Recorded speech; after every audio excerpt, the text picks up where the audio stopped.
Hi, my name's Elena, and this is the story of how my own family tossed me aside like a broken tool after 12 years of loyalty, brilliance, and sacrifice, only to come crawling back when the machine I helped build began to fall apart without me. I gave them everything, and I mean everything: late nights hunched over circuit diagrams, vacations cut short for emergency prototypes, hundreds of hours unbilled, and loyalty so fierce I ignored every red flag along the way.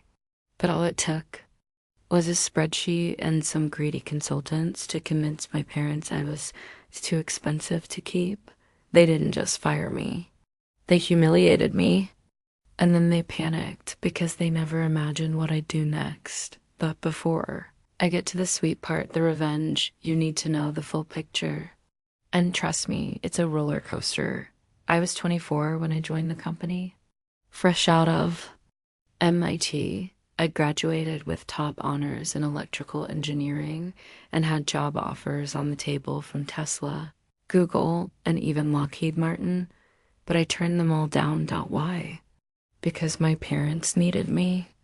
At the time, their small but promising electronics manufacturing business, Stonebridge Tech, had just landed a breakthrough contract for smart industrial controllers. They were drowning in deadlines, underfunded, and I remember the panic in my dad's voice on the phone. "Elena, we don't have time to look for a lead engineer. We need you." And just like that, I stepped in. 1 week later, I was working 16-hour days in a dusty converted warehouse with solder burns on my fingertips and dreams buried under coffee cups and tangled cables, but I loved it. Not because the work was glamorous, it wasn't. It was grueling and often thankless, but it felt real. I was building something with my family, helping shape our legacy. It was worth the late nights and missed birthdays. That first year, I turned our haphazard R&D department into a lean, efficient innovation machine. Our product line expanded from 2 boards to 7. Our failure rates dropped below 1%, and our manufacturing process got so tight, we slashed production costs by 30%. All from my designs. But you know what I never got? A raise, a title, a formal employment contract. My dad always said, "Come on, Elena, you know we're family. When the company grows, we grow." So I swallowed my discomfort and kept grinding. I didn't need a title. I had purposed up. Fast forward a few years, Stonebridge was booming. We were hiring real talent now. Engineers from big-name companies, operations people from Intel, but I was still treated like the family helper. No LinkedIn title, no business card, no bonuses. I was introduced in meetings as my daughter Elena. She's good with the technical stuff. I won't lie, sometimes I'd cry in the car after work. I wanted recognition, respect, just the tiniest sliver of appreciation. But every time I tried to bring it up, Dad would say, "This is how small businesses work, sweetie. One day, this will all be yours." And like a fool, I believed him. My mother, by contrast, was cold and calculated. The kind of woman who never wasted words or affection. Her talent was finance, cutting costs, optimizing margins. She once bragged about firing an entire shift and automating the workflow just to save 4% on payroll. I tried not to think too hard about her side of the business. My department was where the soul lived, the engineers, the thinkers, the weirdos. We made things work. Then came year 12. We landed our biggest client yet, an aerospace startup with government ties, millions on the table. But they needed advanced telemetry and fault tolerance across extreme condition stuff only I had worked on, and only I understood inside out. We were going to build a whole new line of modular embedded systems based on my designs, optimized by my code. It was a technical symphony, and I was the conductor. Then one Friday afternoon, they called me into the conference room. My dad sat at the head of the table.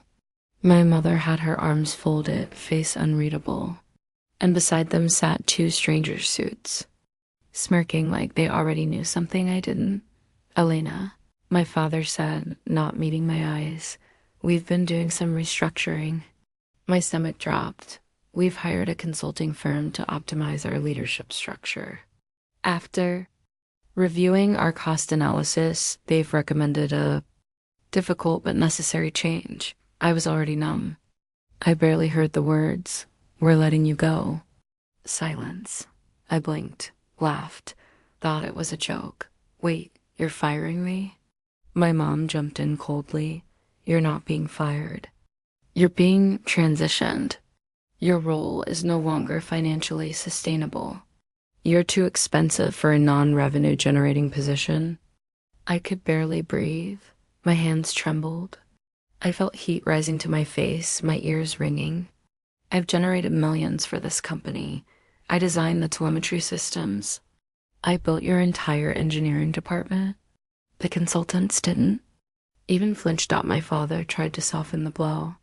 Look, we'll always be grateful for what you've done. And you'll get a generous severance 6 weeks. We're also giving you the rights to one of your old designs just as a gesture. I was stunned. You're firing your daughter after 12 years for being too expensive? No, my mother said flatly. We're running a business. And that's when it hit me like a gut punch. I wasn't family.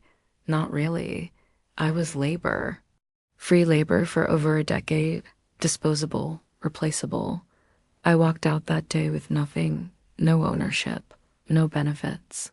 Number, stock, not even a thank you, but I did take one thing with me. That design they so kindly gave me.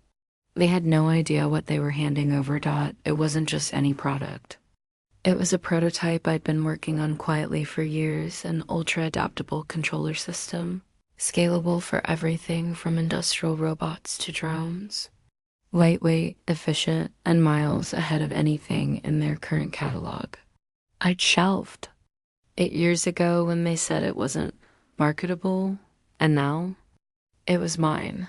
That night, I sat in my tiny apartment, staring at the blueprints with tears in my eyes, part rage, part grief, part electricity sparking deep in my chest. They thought they'd ended me, but they'd just released me, and I wasn't going to waste that freedom. They wanted me out of the way. Fine, I disappeared, dilled in silence, and returned when they least expected. It not as their daughter, but as their biggest threat. That night, after being fired by my own parents, I didn't sleep. I just sat there in my apartment alone, surrounded by unopened moving boxes, half-drunk tea, and the echo of my dad's voice saying, "You're too expensive for a non-revenue generating position." 12 years of loyalty tossed like garbage. Not even a hug goodbye, My fingers trembled as I stared at the blueprint files they had so kindly handed over. I could almost hear my mother's voice. It's an old design, let her have it. They thought it was worthless, what they didn't know was that those diagrams were the skeleton of something revolutionary. A modular, adaptable embedded system with micro-load sensing and real-time firmware balancing. A system I had quietly refined in my off hours. A system they never believed in, and now it was mine. Fully mine. For the first time in years, I wasn't building someone else's dream. I wasn't waiting for a pat on the back. I wasn't being told I was lucky to be in the room. I was free, so I did the only thing I knew how to do when I was angry. I started building. I used what little savings I had to rent a tiny unit in a shared workspace downtown. It was a drafty, stained-walled former photography studio that now reeked of burnt solder and failed startups. But to me, it felt like resurrection.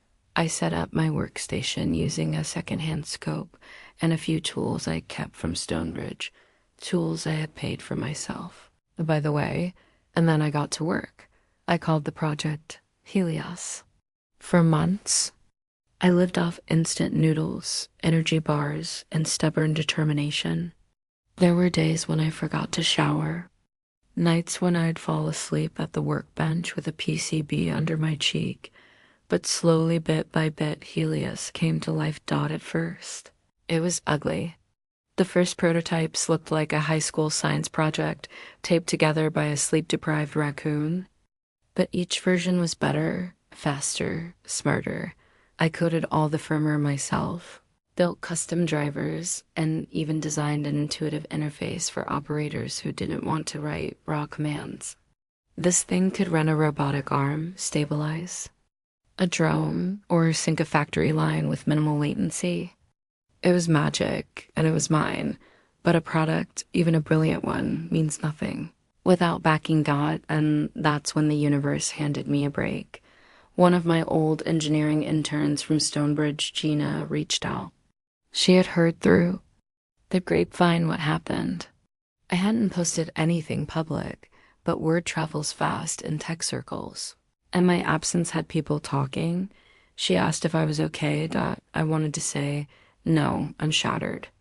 But instead I said, actually, I'm working on something. That call changed everything. Gina had landed a role at an up-and-coming logistics robotics company that specialized in autonomous inventory drones for mega warehouses. She mentioned that their current control systems were failing under load and cost a fortune to maintain. She asked, half joking, if I could do better. Give me 2 weeks. I said I didn't sleep for 9 days, and when I sent her a video of Helios controlling 4 separate drones with perfect coordination and not a single crash, she called me in tears. This is insane, she said. Can you come pitch this to my CTO? 2 weeks later, I was sitting across from the CTO of Axis Rail, a $20 million funded startup, demoing Helios on his whiteboard wall while 3 engineers furiously took notes. By the end of that meeting, I walked out with a development contract worth $180,000 and a non-exclusive integration deal with licensing potential. And just like that, I was back, but I didn't just want money, I wanted war. I spent the next 6 months refining Helios and quietly making connections with clients that Stonebridge had either lost, ignored, or mistreated. One by one, I learned how deeply my parents had mismanaged their relationships, cutting costs, ignoring engineers, under-delivering on deadlines. I knew their weaknesses better than anyone.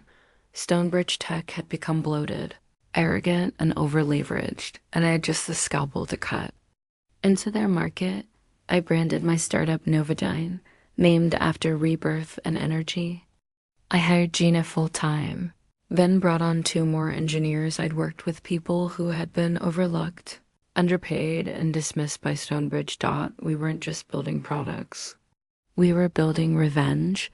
Our first public launch of Helios was at a mid-tier tech conference in San Jose. We didn't even have a booth, just a table, a banner, and a laptop hooked to a drone. But our demo went viral on LinkedIn. By week's end, we had 4 more contracts and a partnership inquiry from a defense contractor in Virginia. My parents had no idea any of this was happening, but that would change soon because I saw their name on the same vendor list for an upcoming government procurement showcase in DCase, and Helios had just passed pre-clearance. So I applied quietly, anonymously, as Novodyne, and we got in. 3 weeks later, I walked into that convention hall in a clean white blazer, heels that clicked like a metronome of confidence, and a badge that read, Elena Clarke, founder and CEO, Novodyne Technologies. The booth next to ours? Stonebridge Tech. I didn't see them at first. But when I started my first live demo and a crowd began to gather, I noticed a sharp, familiar voice cutting through the noise. My mother. She was standing just 10 feet away, staring at the screen behind me, where Helios was autonomously mapping an obstacle field. While adjusting output loads in real time, her eyes narrowed. She turned and whispered something to my father, who was sitting slouched at their table, bored and checking his phone. And he looked up, and I swear his face went ghost white. He stared at me like he was seeing a phantom, like the daughter they'd buried under budget sheets had clawed her way back out, stronger than ever. He tried to smile, but I didn't smile back. I didn't even acknowledge him. I turned back to my presentation. The system adapts in under 3 milliseconds. Fully programmable firmware, half the cost. 0 licensing limitations. It's already running in 4 facilities across the use. Applause. And behind me, silence from my parents' booth. They hadn't just lost me. They had lost the future. After the crowd thinned, I caught Gina giving me a look. You okay? I nodded. I'm better than okay. They fired me because I was too expensive. But now they can't afford to compete with me. And that was just the beginning, because what came next was going to destroy everything they thought they built. After that convention in DC, everything changed. It was like lighting a fuse on a trail of dry leaves, months of quiet work. Careful planning, silent suffering, and restrained rage finally ignited into something unstoppable. Novodyne wasn't just a promising startup anymore. We were a storm. In the week that followed. We got interview requests from 3 tech blogs. A defense consultant invited us to tour their testing facility. A top-tier robotics company scheduled a private Helios demo. One venture capitalist even asked, "Why haven't I heard of you before?" I smiled and said, "You have now." Meanwhile, Stonebridge? They were reeling. I wasn't supposed to hear it, but tech circles are small. People talk. Engineers move around.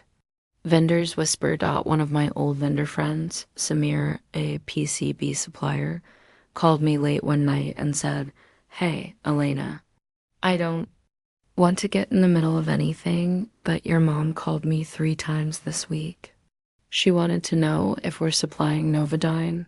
I laughed. "And what did you say?" He chuckled too. I said, "I can't discuss my clients, but I hear they're doing some really exciting work." The panic in her voice was apparently palpable. I pictured her sitting at her glass desk, phone in one hand, spreadsheet in the other, furiously, trying to figure out how the daughter she threw away was now undercutting her on price, outperforming her on speed, and outshining her in every room that mattered. My father, on the other hand, he did something even worse. He emailed me. Subject, "Let's talk." It was one of those performative, half-apology emails that read like a PR draft. "Elena, I hope you're doing well. Your work at Novodyne looks impressive. We've clearly had our differences, and I regret that things ended the way they did. I think there may be a path forward. Perhaps we can find a way to collaborate again. Let me know if you're open to talking." Dad, I stared at it for a long time. No apology, no ownership. No, we were wrong. Just a vague, veiled olive branch now that he realized I was no longer the daughter begging for a place. I was the competitor stealing his clients. I didn't reply.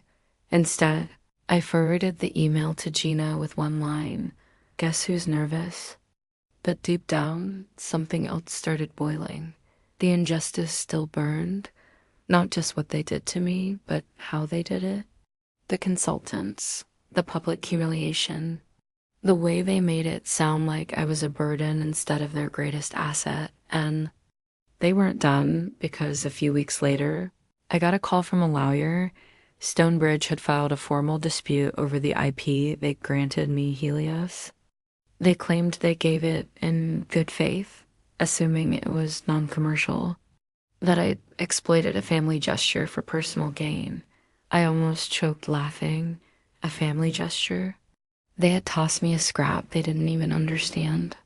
Now that I'd turned it into something valuable, they wanted it back. The gall. My lawyer, and it sharp as a scalpel, smiled as she slid the documents across the table. "You've got airtight documentation. The design was never patented by them. Your versions were all built after separation, and their transfer was in writing." This is desperation. Still, we filed a countersuit, not just to protect my company, but to send a message. You don't get to erase me. While the legal dust kicked up, I stayed focused on Nova DYNE. We expanded our product line adaptable chips. For agriculture automation, AI-assisted sensor modules, even medical device interfaces. Helios became a platform, not just a product, and money. It poured and VCS started circling. Clients raved. My team grew from 5 to 20, including 2 engineers. Stonebridge had laid off in a budget purge. We moved into a real office. Number. More shared workspaces and cracked windows. I stood in the center of that new space, floor-to-ceiling windows. Glass conference rooms, a glowing wall of client testimonials, and felt something I hadn't felt in years. Power. Not the kind you're handed, the kind you build. Brick by brick, scar by scar, then the real revenge began. Because while Novadine rose, Stonebridge was cracking. I knew they were overextended. I'd seen the books. My mother had a habit of signing short-term vendor contracts and pushing payments out until people threatened lawsuits. I also knew they'd underinvested in firmware development for years because they thought hardware sells itself. But without me, their firmware sucked. Clients started noticing. One client, an automation firm in Ohio, publicly broke their contract with Stonebridge and posted on LinkedIn, tagging Novadine. We needed innovation. We found it here. The post went viral. My mother lost it. She called the CEO of the firm directly and accused him of conspiring against them. He told her, "Maybe you shouldn't have fired your daughter." Ouch. I got an email the next day from an anonymous tipster, someone from inside Stonebridge. Subject line, "They're falling apart." The body of the message read, "You didn't hear this from me, but they're scrambling. Internal panic.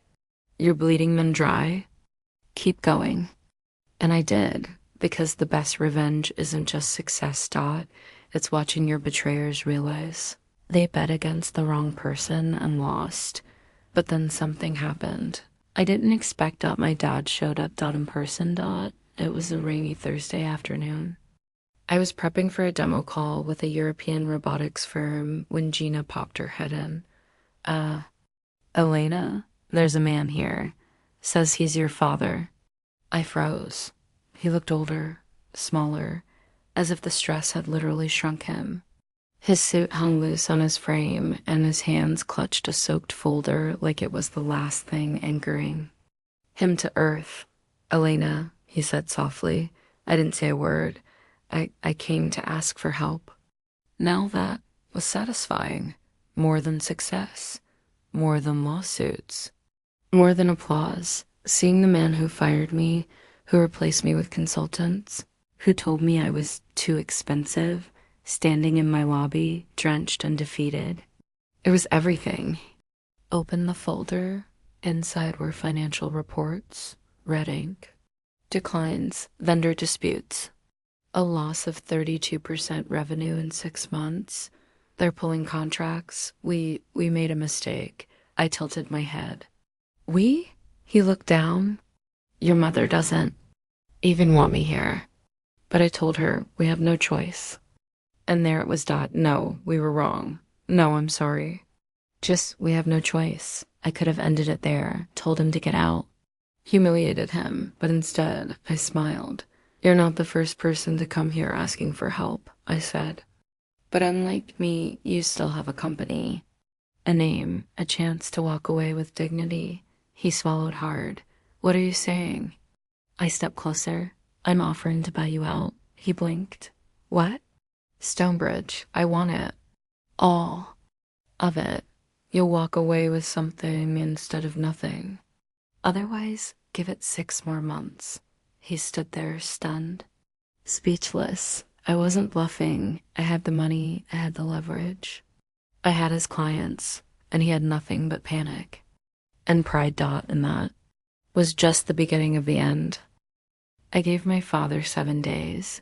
7 days to take the offer or watch Stonebridge Tech slide into the grave they'd been digging with every bad decision, every burned bridge, every arrogant assumption that I was disposable. He didn't say a word. In response that day, just blinked, closed the folder, and left like a man who'd seen a ghost.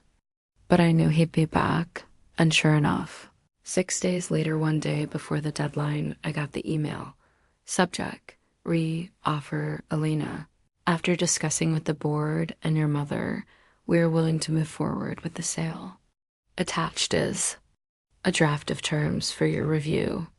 I hope this leads to a positive resolution for both sides. Richard Clarke, positive resolution.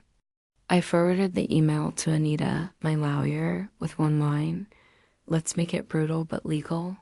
And oh, did she deliver. The be-out terms were ruthless.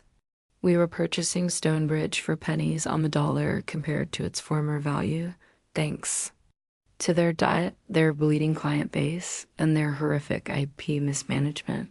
I knew every corner they'd cut, every risk they'd ignored, but the real dagger.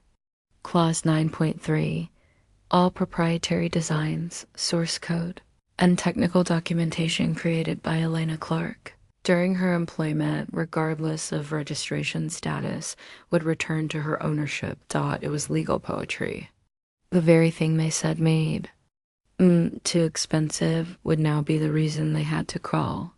The morning of the signing, I arrived early. Not because I was nervous, but because I wanted to sit at the head of the conference room table. The same position my dad always took when he dismissed my ideas, like I was a hobbyist playing dress-up in an engineer's coat. He and my mother arrived together stiff, silent. My father looked exhausted. My mother looked carved from iced-out she. Didn't even look at me when she sat down. When Anita handed them the final packet to sign, she kept her eyes on the documents like they were poison. But her hand trembled just enough for me to notice. Halfway through the review, she snapped. "This is theft," she hissed, pushing the papers away. "You're robbing us of everything we built." I smiled slowly. "No, I'm buying what you were willing to burn. You fired me, remember? I'm just picking up the pieces." "You were family," she spat, her voice low but venomous. "We gave you everything. You used me," I said calmly. "You wanted an engineer without a salary, a leader without authority, a daughter without boundaries. I gave you 12 years of brilliance and sacrifice, and you threw it away for a couple of consultants who couldn't even debug a thermal cascade." My father stayed silent. He looked smaller than ever, but my mother, she wasn't done. "You're making a mistake," she said coldly. "You're emotional. You think this is revenge, but you're tying yourself to a company in decline. You'll drown with it." I leaned forward, elbows on the table. "You don't get it. I'm not here for revenge. I'm here because you don't deserve to carry this name anymore. Stonebridge was our life. No, I was its lifeblood, and you cut me out." I paused, then added with quiet finality, "And now I'm here to watch you sign your legacy over to the person you thought was disposable." Room went dead silent. She stared at me with a look I'll never forget. Not anger, not hatred, but fear. The deep, aching fear of a narcissist watching the illusion of control crumble in front of him. And then she signed. Each flick of the pen felt like justice being carved into history. When it was done, I stood up, extended my hand like I was offering a peace treaty. She didn't take it, of course not. Instead, she gathered her things, stood with brittle dignity, and said, "You'll regret this." I met her eyes. "No, I already regretted trusting you. Everything after that has been freedom." They left. And just like that, Stonebridge was mine. I stood alone in that boardroom for a moment, breathing it in. The weight of it, the symbolism, the long arc from humiliation to power. Then I picked up the signed packet, walked out the door, and got to work, because now came the next part. resurrecting what they nearly destroyed, I brought in my team. We did a full audit. We cleared out toxic managers, restructured debts, and integrated Helios into every viable product line. We rebranded. We sent out letters to every client Stonebridge had burned with one simple message: the future is under new leadership. Some came back immediately. Others hesitated, but the industry saw what had happened.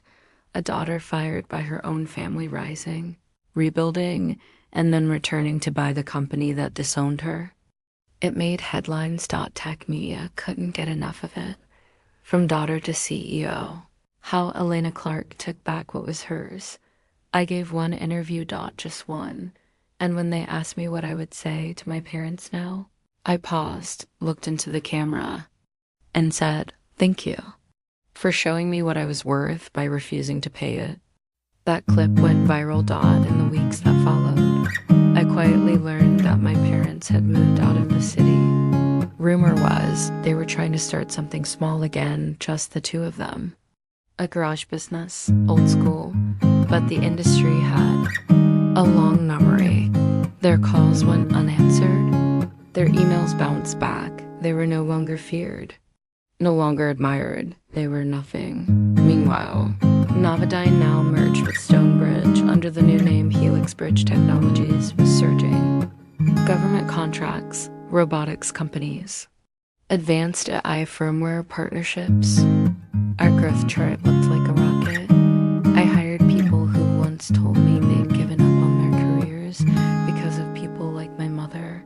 And every day, I walked into a company that didn't just bear my name, it bore my spirit. Not legacy, not inheritance, but earned power. And the best part, I never once had to raise my voice. I just let my work speak, and it said, "You should have never let me go." There's a moment after you've won where the world goes quiet, not empty, not hollow, just still, like the final note of a long, painful symphony finally hanging in the air, vibrating with everything that came before it. I felt that silence. The day I walked through the doors of the rebranded headquarters for the first time, Helix Bridge Technologies gleaming above the entryway, where Stonebridge used to be. It was the same building, but everything was different. Gone were the stiff suits, the cold offices, the emotionally starved culture my parents built. No more silent stares or "we'll circle back" non-promises. No more being introduced as Richard's daughter. Now, every face in that office smiled at me because they wanted to be there, not because they were afraid to leave. And the best part, I finally smiled back. For years, revenge was my fuel. It kept me moving when grief could have pinned me down. I'd replay every cutting remark, every boardroom dismissal, every time they made me feel like I wasn't enough, until it burned hot enough to solder 1,000 circuit boards. But now, I didn't feel rage anymore. I felt purpose. Don't get me wrong, I hadn't forgiven them. My parents had shaped me with scars. They stole 12 years of my prime. They lied to my face and watched me bleed for their ambition. But I realized something that morning, walking through my companies. New headquarters, sunlight pouring through the glass. They hadn't created me. They only awakened me. And without their betrayal, I might never have built any of this. I might still be sitting in that dusty corner office, begging for scraps of validation. Instead, I was now leading a company on the edge of a tech revolution and changing lives in the process. Let me show you how far we'd come. By the end of our first fiscal year post-acquisition, Helix Bridge was profitable. Not break-even profitable. We secured 4 major contracts with international robotics firms, expanded into adaptive hardware for healthcare, and filed 7 patents, 3 of which were based on designs I'd originally proposed at Stonebridge, but were rejected for being too complicated to explain to investors. Now, investors were begging for entry. We were also onboarding a new AI integrated system for disaster relief drones capable of analyzing terrain, mapping structural instability, And delivering medical supplies autonomously, it was genius. It was needed. It was mine, but here's what really brought me peace. Launched a mentorship initiative, Project Ember, a program for young women in engineering who had been told they were too emotional, too expensive, or too inexperienced. To lead Dot, each mentee was paired with a senior engineer from Helix Bridge, someone who could help them see what I never saw when I was their age. That their voice mattered. Dot, and watching those young women present their projects, some with shaking hands, some with fire in their eyes, I felt something unfamiliar bloom in my chest. Not pride, not vengeance. Hope. Because this wasn't just about me anymore. This was legacy rebuilt from ashes, not inheritance. But even with all that growth, all that healing, there was still an echo, a shadow, a name I hadn't said aloud in nearly a year. My mother, I hadn't heard from her since the day she signed the company over.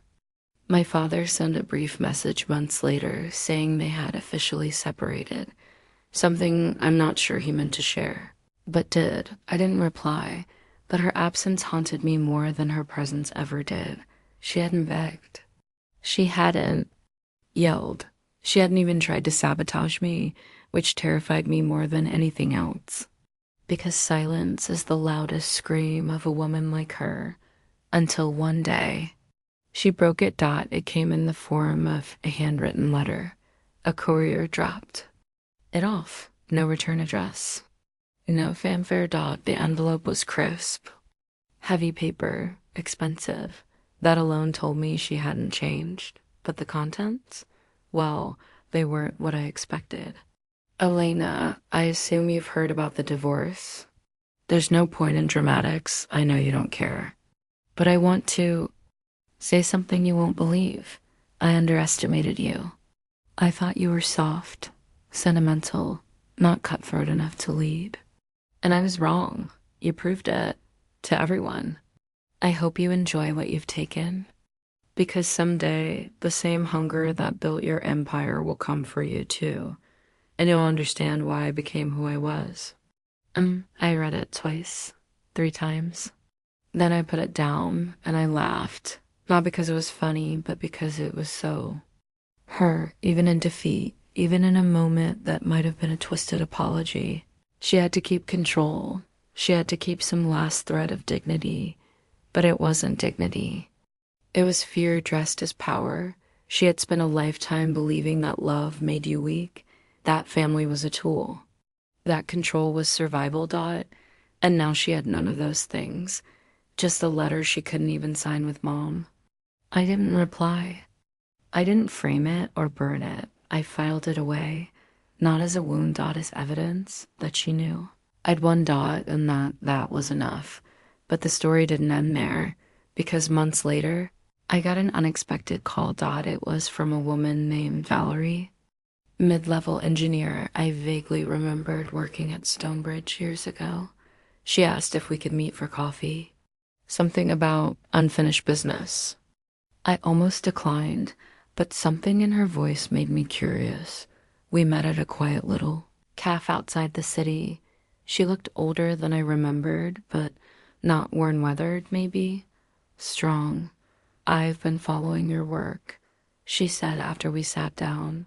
It's breathtaking. Thank you, I said, not quite sure where this was going. She hesitated, then slid a small envelope across the table. Inside was a flash drive. I thought you should have this, she said. It's the original internal memo your mother wrote, the one about firing you. The consultants didn't make that decision. She pushed for it. Said you were a threat. Said no one would take you seriously until she proved you were replaceable. I sat in stunned silence. Valerie continued. She buried it, but I saved a copy. I've kept it for years, I thought. Maybe one day you'd need to know the truth. I didn't cry. I didn't rage. I just nodded. I already knew, I said quietly, but now I can prove it. And that felt like closing the final door, not to destroy her, but to release me. That night, I walked into Helix Bridge headquarters. Long after everyone else had left, I stood alone in the main lobby, quiet, golden lights flickering against steel and glass, and whispered the words I wish I'd said years ago. I'm not your tool anymore. I never was. I looked up at our logo on the wall, my logo, and I smiled because this wasn't revenge. This was rebirth, and I had never been more alive. You'd think that after buying the company that fired me, rebuilding it into an empire, and receiving a thinly veiled confession letter from my own mother, I'd finally feel safe, settled, whole, but success has shadows. The higher you rise, the more you realize what you conquered on the outside doesn't always heal what still aches on the inside. I reclaimed my name, my worth, my power, but peace? Peace is different. Peace doesn't come from victory. It comes from trust, and that's where the next storm began. It started, oddly enough, with a security audit. Every quarter, Helix Bridge Technologies runs a full audit of internal systems, data access, code repositories, financial trails. It's standard practice, smart, secure. One of the best things I carried over from my early days building Helios in the shadows. But this time, something didn't line up. A repository had been cloned from our secure internal firmware. Database. Twice. 3 weeks apart. Accessed using CTO level credentials. At first, I thought it was a mistake. We've had permission bugs before. VPN flukes, misfires, but when the cybersecurity lead showed me the exact timestamps and the location metadata, it pointed to a laptop in our executive office. Gina's laptop. Gina. My co-founder, my first believer, the engineer who had helped me when no one else had. Returned my calls. My friend. I told myself it had to be a setup, a spoofed ID, an old machine still logging activity under her name. But when I confronted her quietly, after hours in my office, her face changed. Not shocked. Not confused. Resigned. Why? I whispered, almost too softly to hear. Why would you do this? She looked down at her hands, then slowly back up. Because I helped build this, she said. And I'm still treated like your sidekick. I blinked. You're the CTO. Exactly. Chief Technical Officer. But everyone knows it's your company, your product, your name. I was with you from the beginning. But you're the one on the magazine covers. You're the hero. I felt my chest tighten. This isn't about fame, Gina. You are valued. You think I don't see how much you've done? You think this has been easy for me? Her voice cracked. It's always been about you. Even the revenge, the rebuilding, I thought I was part of it, but I was just orbiting around you again. I stepped back, hurt threading into my throat. So what did you do? Sell our code? Leak Helios to someone else? She didn't answer, just stood there, jaw tight, and that told me everything. I sat down hard. The silence between us grew thick. Eventually, I asked the only question I had strength for. Who? She hesitated. Then said a name that knocked the air out of my lungs. Your father. I went cold. That's not possible. She looked away. He reached out 6 months ago. Said he wanted to build something new. Said he wanted to finally make things right. He promised he'd give me equity. Real control. A fresh start. And you believed him? Her voice rose. He believed in me more than you did. I slammed my hand on the desk. I brought you with me. I gave you the freedom to lead, to build, to rise without the glass ceiling they buried me under. And this is how you repay me? Tears welled in her eyes, but she didn't apologize. She just whispered, I was tired of being second. And that broke something in me I didn't know was still fragile. I called Anita. We moved fast. Within 24 hours, Gina's system access was revoked. We launched a full internal breach investigation. Every file she had touched was traced. Every possible leak documented Dot, and within 72 hours, we filed a federal IP theft suit against her and my father. Turns out, the two of them had quietly registered a shell company in Nevada. Their business model, selling rebranded AI-sensed firmware modules that were clearly iterations of Helios. 4.3 our current build. They'd already pitched two potential partners. One of them had thankfully flagged the similarities to us when the court order landed in my father's mailbox. I heard he had the nerve to say, "This is just business. She's overreacting." Overreacting. The man who fired me for being too expensive, who stole from me after watching me rebuild from nothing, who used my closest ally to try and carve out a new throne for himself, and he still thought he could gaslight his way out of accountability. But this time, I wasn't a powerless engineer, I was a CEO. I made sure the legal action wasn't just strong, it was devastating. We got an injunction freezing all assets related to their operation. The partners who had been pitched backed out immediately, and once our PR team released the statement, carefully worded, respectfully factual, legally airtight, it became clear Gina and Richard Clarke had committed willful corporate sabotage. The fallout was swift. Industry circles turned ice cold. No investor would touch them. Gina's name was scrubbed from panels and talks. My father became an even greater pariah than before. But the tragedy, I didn't feel joy in it. I felt grief. She had been my friend, my lifeline, and he had poisoned her with the same toxicity he once used on me.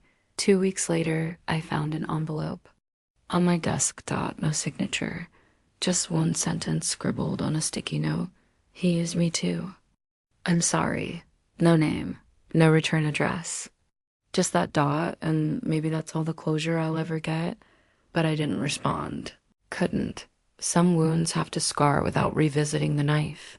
Instead, I walked to our innovation lab, the same space where Helios was born from broken dreams and stubborn hope. I watched a new team of engineers working on Helios 5.0. Smiling, dreaming, building. I stood there quietly and I thought about the past.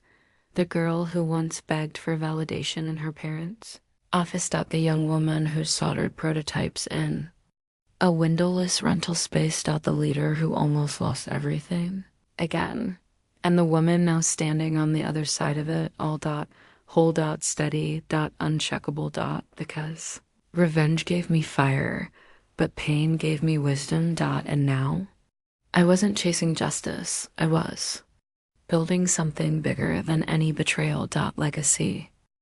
2 years passed, and in that time, the name Helix Bridge Technologies became something I never imagined it could be. A beacon. Not just a company, not just a product. A story. People whispered it in interviews, in conferences, in university halls. Did you hear what happened to the founder?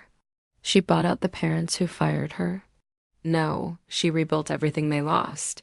She changed the whole game. I became a symbol, and that scared me a little because symbols aren't people. They're polished, controlled, frozen in myth, but I was still human. Still the girl who used to walk home after 10-hour shifts at Stonebridge with red eyes and greasy hands, wondering why love had to feel like competition. Still the woman who cried the night Gina betrayed me, not because of the lawsuit, but because someone I let into the most sacred part of my life chose ambition over honesty, that I didn't let it break me. Carried those cracks like gold veins through glass KINTSUGI. Because the version of me who emerged from all this, she didn't need revenge anymore. She had vision, and with that vision, we grew. Helios 5.0 launched and changed everything. It became the backbone of disaster response drones in 6 countries. It was used in earthquake zones, wildfires, flood, rescues. It saved lives. And one day, I stood on stage at a global tech summit, holding a recognition plaque from the UN Innovation Council. And the announcer said, "Elena Clarke, your work didn't just disrupt the industry, it repaired it." I didn't cry, but I did look out into that crowd and imagine a much younger version of myself, standing in the shadows of two people who called me too expensive, who said I wasn't visionary enough, who believed I'd crumble without them. And I said out loud, sometimes the people who try to break you are the very reason you become unbreakable. The crowd went silent. Then it exploded. But that wasn't the real ending. That came a few months later, quiet, sudden, and strange. I was on a retreat in Northern California. No laptops. No meetings. Just sky and trees and finally silence. And that's when I got the call from a lawyer I didn't recognize. "Miss Clarke," he said, his voice calm, "and calling on behalf of your late mother's estate." I stopped walking. "I'm sorry." "What?" "She passed 3 weeks ago. Complications from an undiagnosed cardiac condition." There was a long pause. I didn't say anything. I didn't cry. I didn't feel anything at first. He continued. "She left a will. And to our surprise, she named you as the sole heir to her personal estate." I almost laughed. It had to be a mistake, but at WAS in single quotes 3 days later. I sat in a law office across from a notary as they handed me a small envelope. Inside was a letter. "Elena, if you're reading this, it means I'm no longer here. I don't expect forgiveness. I don't even expect understanding. I know what I did, but I watched from a distance. I saw what you became, and I realized something I never wanted to admit. You weren't just the best thing Stonebridge ever had. You were the best part of me. I didn't know how to nurture brilliance. I only knew how to control it. So I tried to destroy the very thing I should have protected. You didn't just survive me. You outgrew me. This inheritance isn't an apology. It's a recognition. Spend it, burn it, donate it, or let it rot. Just know that in the end, I did see you." I folded the letter slowly, hands shaking for the first time in years. I cried, not for her, for the girl I used to be, the one who would have done anything to hear those words when they still could have healed. But they came too late. So I took the estate, money, millions, apparently, and I donated every last cent to a program funding underserved girls and STEM, and I named it Project Echo, because that's what I'd become. Not the voice they tried to silence, but the echo that never stopped ringing. Today, I don't measure my success in revenue or headlines. I measure it in the engineers I mentor. The companies I invest in, the students who email me after reading about my story and say, "I didn't think people like me could make it, but now I do." And when I walk through the halls of Helix Bridge Technologies and someone greets me with, "Hey, Elena," instead of "ma'am," I smile because I know they're not seeing the girl who got fired. They're seeing the woman who fired, back by building something they could never take away. And that's the greatest revenge of all.